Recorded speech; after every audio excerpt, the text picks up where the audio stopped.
How's it going, guys? It's Cole from See Through Panel. Hope everybody had a wonderful holiday or not holiday, just a wonderful day.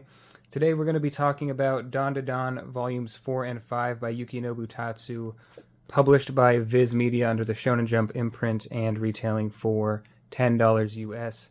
That's an awkward zoom in. As always, not going to be spoiling too much, just talking about what I liked about it, what I didn't like, the basic premise, but I will be flipping through everything. You may see some visual spoilers. If you're worried about spoilers, read the series first, come back later.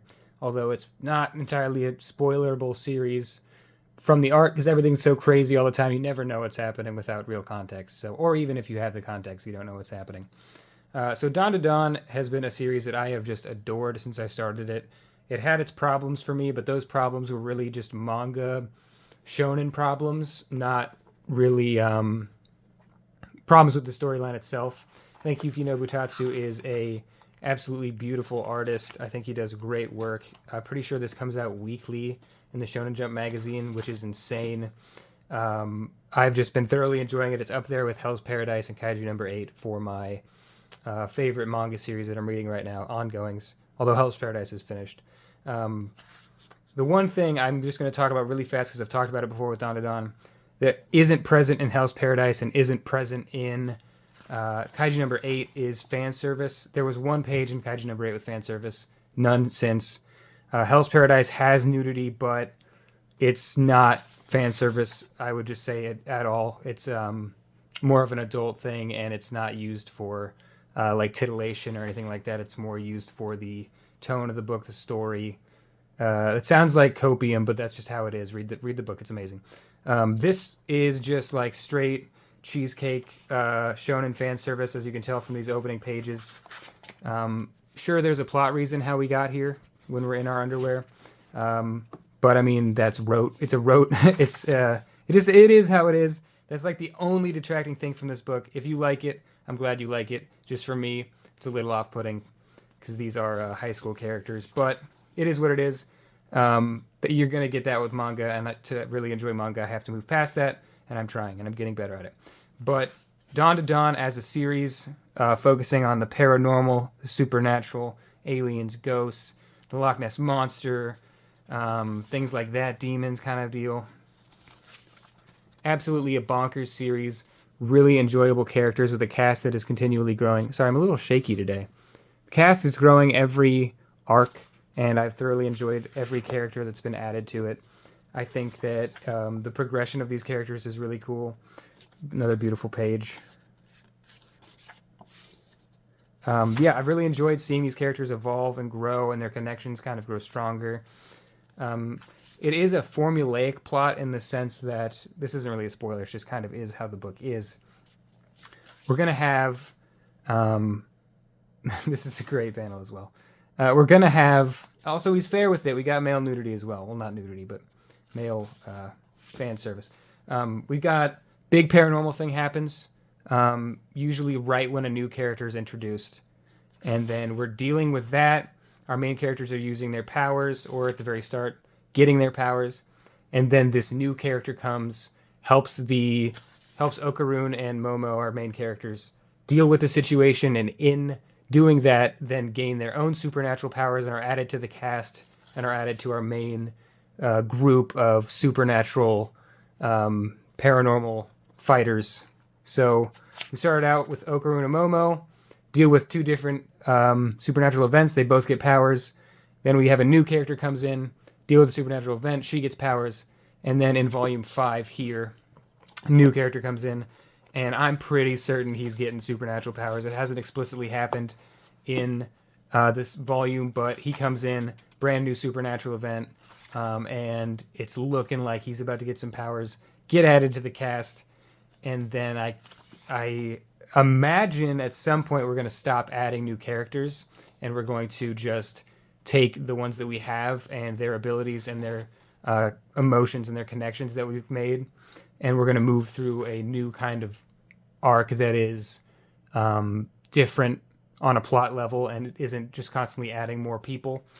Once we have a sizable cast, it's not even that big of a cast yet. I'm talking about 4 people that this is happening to now.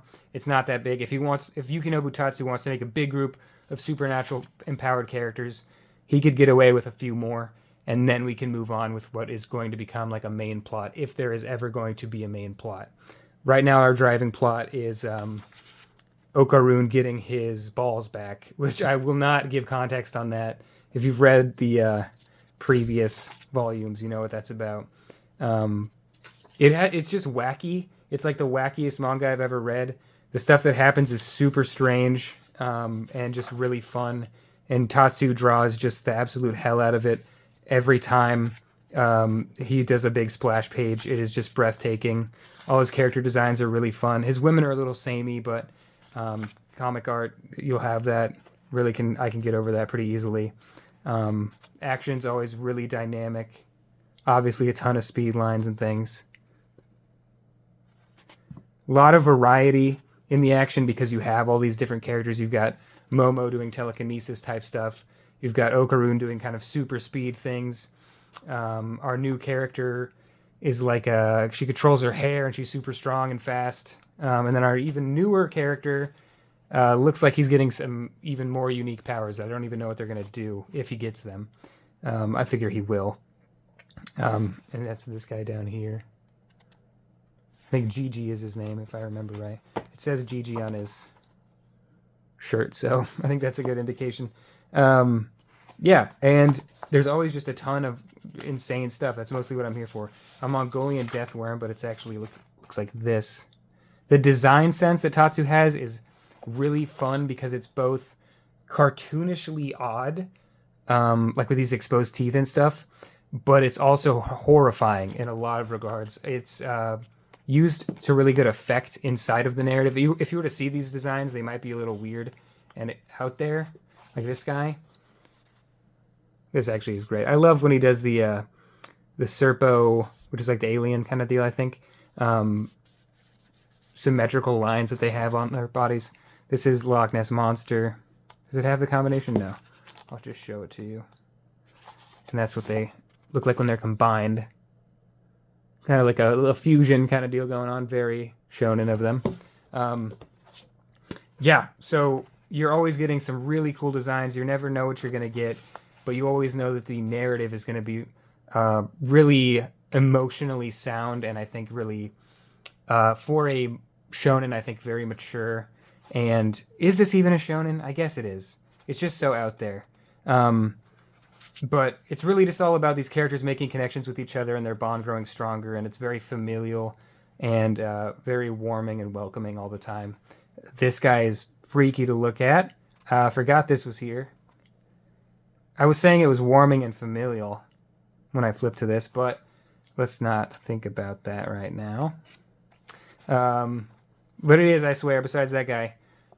Yeah, there's the horror kind of. That almost looks like PTSD radio style with all the shading and manic lines and everything. Oh, you didn't see that. Visual spoilers, as I said. Fun one-shot in the back here. We actually get like a side story. And then, or did we get two? Yeah, we get a side story and a little bonus. Like 2-page little mini story. Photo referencey as hell. And that's really fun. I always love the little one-shots they throw in at the back. It makes the actual story, from what I can tell, a little shorter. Yeah. But I don't really care. I just want to spend time with these characters and have them do cool stuff and see new weird things like a monkey alien that turns people into cans that says bro in like every sentence. Yeah, and even this is just drawn the hell out of, even though it's just a little bonus thing. Can't do that, bro.